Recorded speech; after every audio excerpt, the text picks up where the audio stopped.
Miguel Miggs de la Cruz had spent most of his life singing on the cracked pavements of Cebu City markets, ferry ports, crowded jeepney terminals where people barely stopped long enough to listen. His guitar was old, its wood chipped, the neck slightly crooked, but it was the only treasure he had.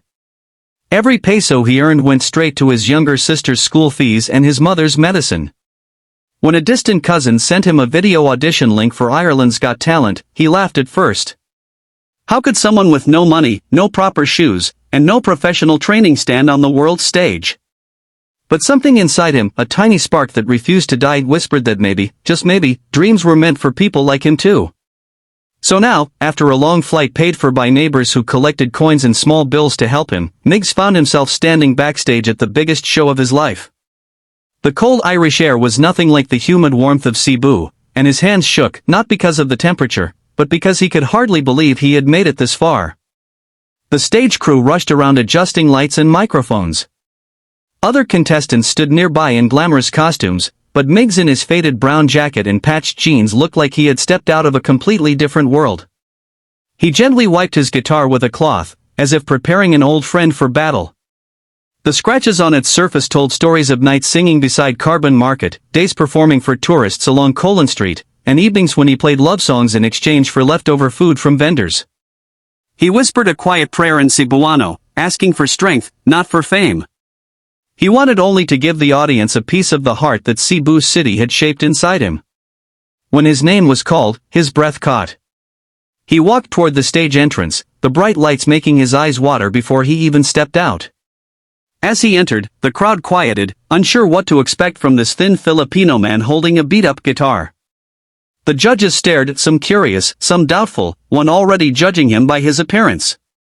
Miggs bowed respectfully, the way he always had before singing on the streets back home, and introduced himself in a soft voice that carried both humility and determination.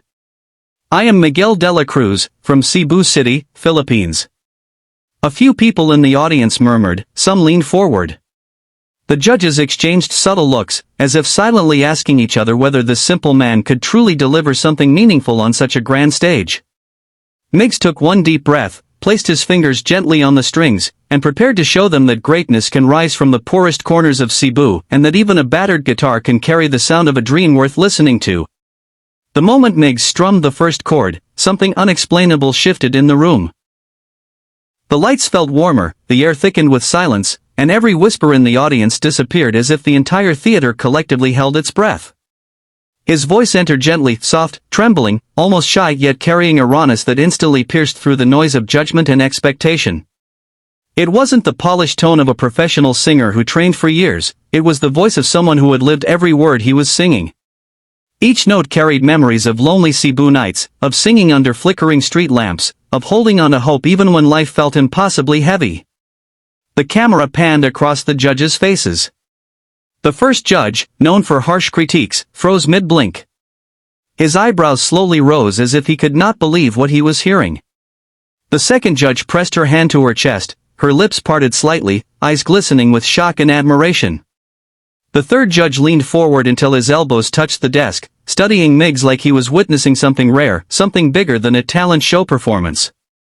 Even the audience, which moments earlier had been distracted and restless, now sat completely still.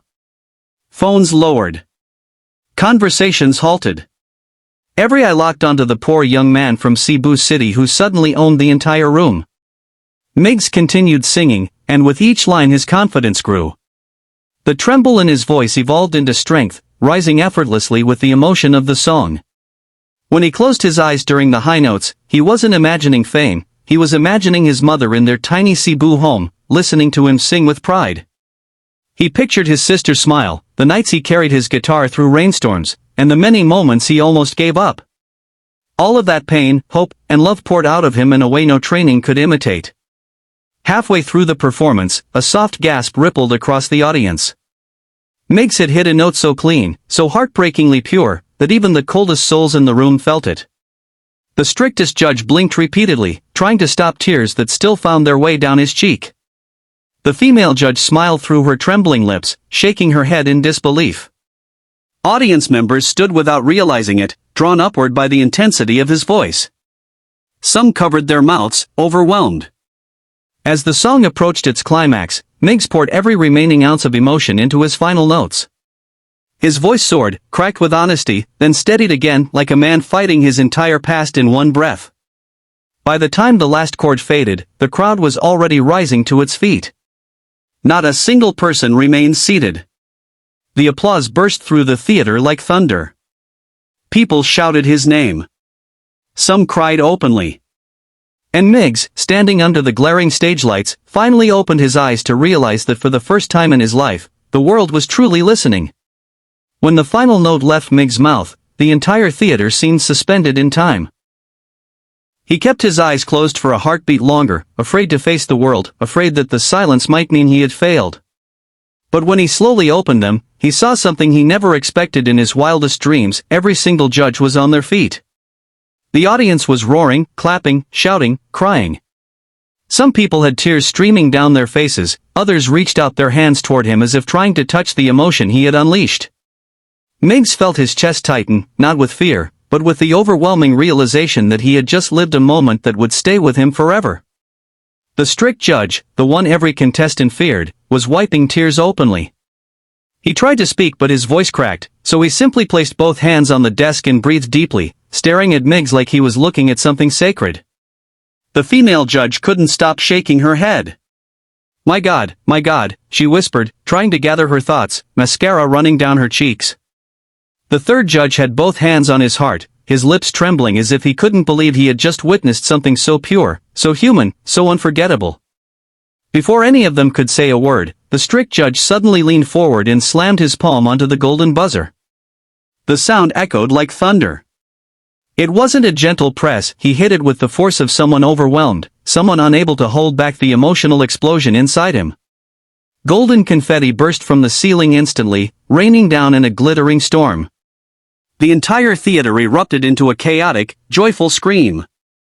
People jumped, hugged, waved their arms, and cheered so loudly that the stage floor seemed to vibrate.